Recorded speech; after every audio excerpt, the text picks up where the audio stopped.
નમસ્તે. હું વૈદ્ય હર્ષ ઉપાધ્યાય મનોરમા આયુર્વેદ ક્લિનિક સુરતથી આજે આપની સમક્ષ ઉપસ્થિત છું. આજનો આપણો વિષય છે ગર્ભિણીની દૌરદાવસ્થા. ગર્ભિણી એટલે કોણ? જે સ્ત્રીએ ગર્ભને ધારણ કર્યો છે 9 મહિના સુધી તે સ્ત્રી એટલે ગર્ભિણી. અને એના એ 9 મહિના દરમિયાનની એક એવી અવસ્થા જેના વિશે આજે આપણે વાત કરીશું અને આયુર્વેદ અને વિજ્ઞાનની બાબતોનો સમન્વય સમજીશું. 9 માસ સુધી માતા બાળકનું ધારણ કરે અને 9 માસ દરમિયાન બાળકની અને માતાની શું અવસ્થા હોઈ શકે, તેના શરીર અને મનના શું ફેરફાર હોઈ શકે, તેનું આપણા શાસ્ત્રમાં, આપણા વાંગ્મયમાં ડિટેલ ડિસ્ક્રિપ્શન જોવા મળે છે અને આયુર્વેદમાં એનું પૂર્ણ વૈજ્ઞાનિક વર્ણન આપેલું છે. માસ અનુસાર બાળકના વિવિધ અંગ અને ઉપાંગનું નિર્માણ થાય છે અને સામાન્ય રીતે વિજ્ઞાનની રીતે જોઈએ તો હૃદયનું નિર્માણ તો ગર્ભ નિર્માણના પહેલા મહિનાથી થઈ જાય, એટલે ફિટલ હાર્ટ સાઉન્ડ ડૉક્ટર પાસે આપણે જઈએ તો એવું કહે કે ધબકારા આવી ગયા, પણ પૂર્ણ રીતે હૃદયનો વ્યક્ત ભાવ એ આયુર્વેદ અનુસાર ચતુર્થ માસથી થાય છે. ચોથા મહિનામાં એ હૃદય એ પૂર્ણ રીતે વ્યક્ત થાય છે અને તેવી અવસ્થા એ ગર્ભિણીની એટલે દૌવ્રદ અવસ્થા, દૌ એટલે બે અને બે હૃદયવાળી તે સ્ત્રીની અવસ્થા એટલે દૌવ્રદ અવસ્થા. અને એમાં માતાની વિશિષ્ટ કાળજી લેવી જોઈએ તેવું આયુર્વેદનું સૂચન છે. કારણ કે તે અવસ્થા દરમિયાન બાળકનું હૃદય અને માતાનું હૃદય બંનેની એ માતાના શરીરમાં ઉપસ્થિતિ હોય છે અને તે અવસ્થા એ આ અવસ્થા. આયુર્વેદ મુજબ હૃદયને આત્મા, ચેતના અને મનનું સ્થાન ગણવામાં આવેલું છે અને આત્મા એ દરેક શરીરના મનની બાબતોનું એ નિયમન કરે છે અને દરેક ઈચ્છાનો ઉદ્ભવ, મારા મનમાં આ ઈચ્છા થઈ, આજે મને ચોકલેટ ખાવાની ઈચ્છા થઈ, આજે મને આ ખાવાની ઈચ્છા થઈ, આજે મને આવા કપડાં પહેરવાની ઈચ્છા થઈ, તો આ બધી ઈચ્છાઓનું મૂળ સ્થાન એ હૃદય છે એવું આયુર્વેદ માને છે. અને માતાની ઈચ્છા આ મહિના દરમિયાન જે થાય તો એવું સમજવું જોઈએ કે આ બાળકની ઈચ્છા છે, કારણ કે બાળકનું હૃદય એ પૂર્ણપણે વિકસિત થયું છે અને તેથી જ આચાર્ય ચરક સારી સ્થાનમાં કહે છે આયુર્વેદમાં કે ચોથા મહિને ગર્ભ સ્થિરત્વમ આપદ્યતે, ગર્ભ સ્થિરતાને પ્રાપ્ત કરે છે. એ સ્થિર થાય, પોતાની રીતે સ્ટેબલ થાય, પછી કંઈક ઈચ્છા વ્યક્ત કરે. અને ગર્ભિણી વિશે કીધું છે કે ગર્ભિણીને ગુરુગાત્રતા, ગર્ભિણીના શરીરમાં ગુરુતા, એક ભારેપણાની ઉત્પત્તિ થાય, કારણ કે તેને બે હૃદયનું વહન કરવાનું છે અને બે પૂર્ણ જીવનું વહન કરવાનું છે. અને આયુર્વેદની સાથે સાથે જો આપણે જ્યોતિષશાસ્ત્રની પણ વાત કરીએ ને તો ચોથો મહિનામાં છે ને સૂર્યનું પ્રભુત્વ હોય અને સૂર્ય એ જ્યોતિષશાસ્ત્રની રીતે આત્માનો કારક છે અને તે પ્રમાણે જ સમજીએ તો એ હૃદયની ઈચ્છા અને આત્માની ઈચ્છાઓ ગર્ભિણી આ મહિને વ્યક્ત કરે છે. પણ મૂળતઃ જોવા જઈએ તો ગર્ભિણીની જે ઈચ્છાઓ છે એ સાચી રીતે જોઈએ તો એ બાળકની ઈચ્છાઓ છે. ગર્ભાવસ્થામાં માતાનું હૃદય અને બાળકનું હૃદય અને મન ખૂબ જોડાયેલા હોય છે.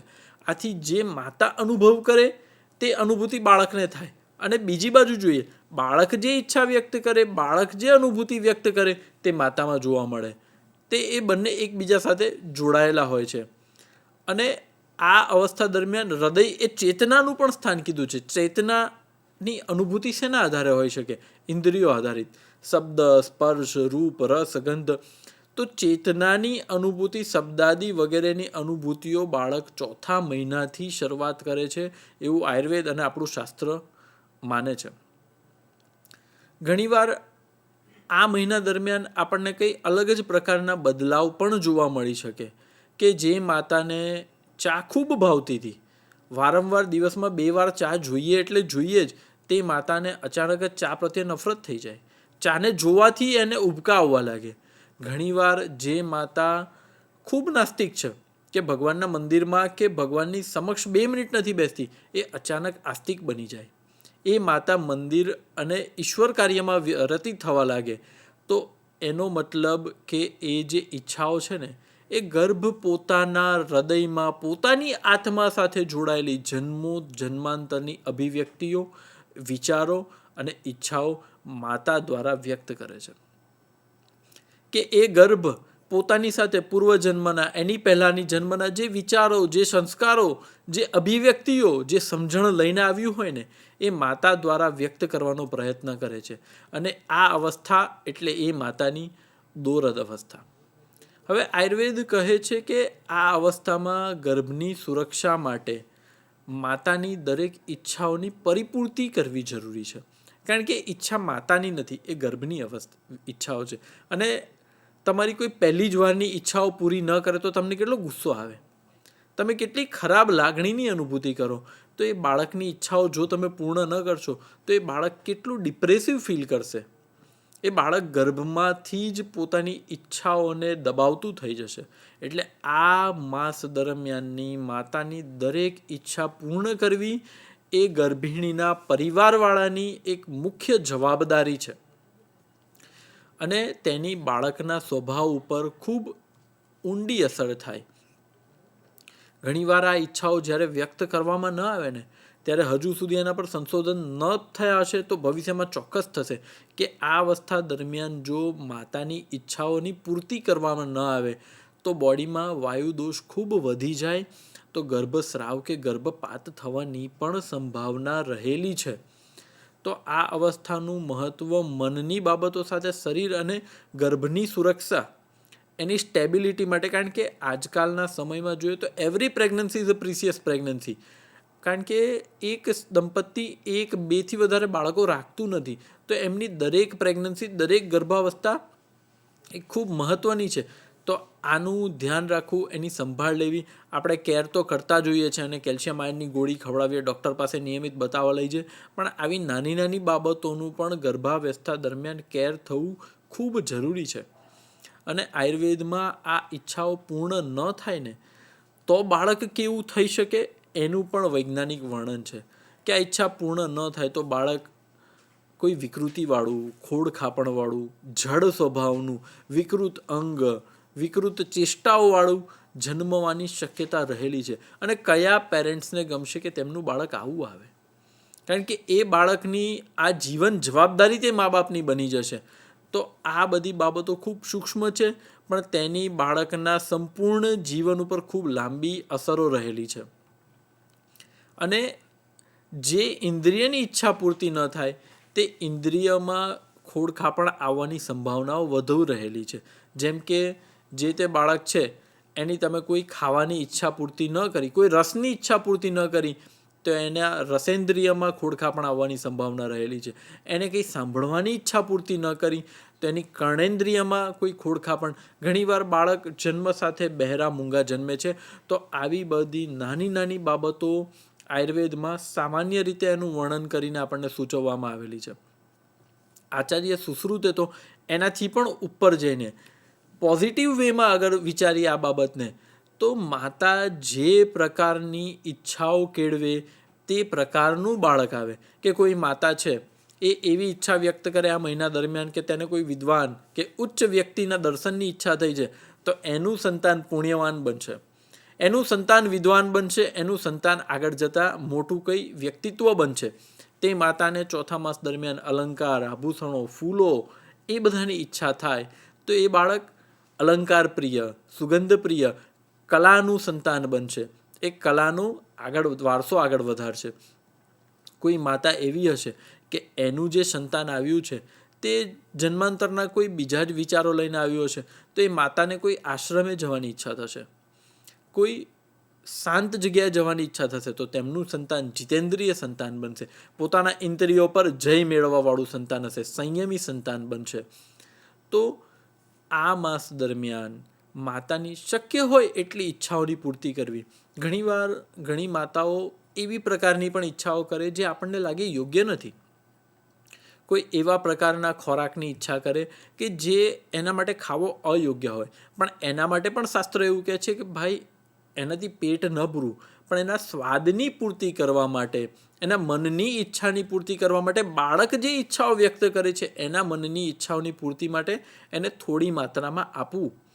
કે ભાઈ ખૂબ ગળપણ ખાવાની ઈચ્છા વ્યક્ત કરે છે તો તેને ના ન પાડવી, તેને થોડી ગોળની કણી તો આપી શકાય ને, જેથી તેની ઈચ્છાઓની પૂર્તિ થાય. કારણ કે એ આવનાર બાળક પોતાની ઈચ્છાઓ વ્યક્ત કરી રહી છે. અને વિજ્ઞાનની પણ વાત કરીએ ને તો ફિટલ મુમેન્ટનું શરૂઆત થાય છે 16 થી 20 અઠવાડિયા દરમિયાન. ક્વિકનિંગ એટલે બાળક લાત મારવાની કે બાળકની તમને શારીરિક અનુભૂતિની શરૂઆત થાય છે. અને આ અવસ્થામાં ન્યુરોમસ્ક્યુલર ડેવલપમેન્ટ એટલે બાળકના બુદ્ધિ અને તેના સ્નાયુઓનું જોડાણ છે એનું ડેવલપમેન્ટની શરૂઆત થાય છે. એટલે બાળકના સ્નાયુઓ પણ બળવાન આના થકી જ બની શકે. તેના બ્રેઇનમાં તેની જે નર્વસ સિસ્ટમ છે, ચેતાતંતુ છે, એની મલ્ટિપ્લિકેશન ગુણાકાર થવાની શરૂઆત ખૂબ ઝડપી થવા લાગે. એના ન્યુરલ પાથવે ડેવલપ થવા લાગે અને તે ખૂબ ઝડપથી મગજ અને તેને લગતી સિસ્ટમ જે છે તેનો વિકાસ થતો હોય. તો આ અવસ્થા દરમિયાન બ્રેઇન અને નર્વસ સિસ્ટમનું ડેવલપમેન્ટ પણ થતું હોય. અને ખૂબ સુંદર વાત વિજ્ઞાન પણ સમજે છે કે fetus respond to touch, light and sound.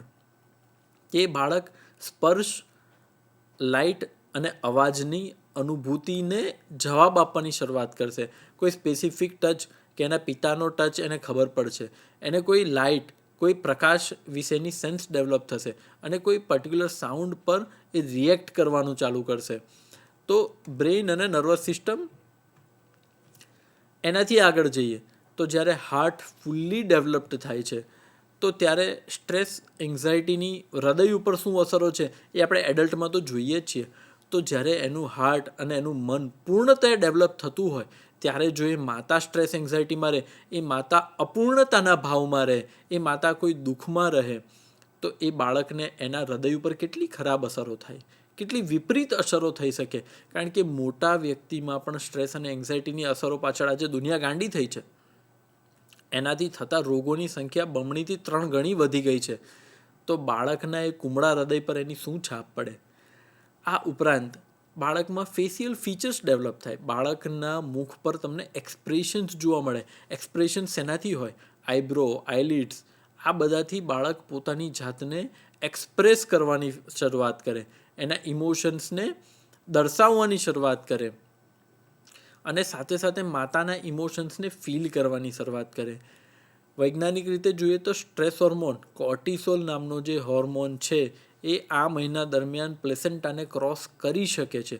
એનો મતલબ જો માતાના શરીરમાં સ્ટ્રેસ વધશે, કોર્ટિસોલનું પ્રમાણ વધશે, તો તે પ્લેસેન્ટાને ક્રોસ કરીને બાળક સુધી પહોંચી શકશે અને બાળકમાં સ્ટ્રેસનું નિર્માણ કરશે. તમે વિચાર કરો કેટલી સૂક્ષ્મ બાબતો છે આ, કે જે જમાનામાં, જે સમયમાં બાળકને જે અવસ્થામાં ખીલવાનો, આગળ વધવાનો સમય છે ત્યાં એને સ્ટ્રેસ હોર્મોન મળશે. પણ એ સ્ટ્રેસ હોર્મોન મળશે કોના થકી? માતાની અપૂરતી ઈચ્છાઓ થકી.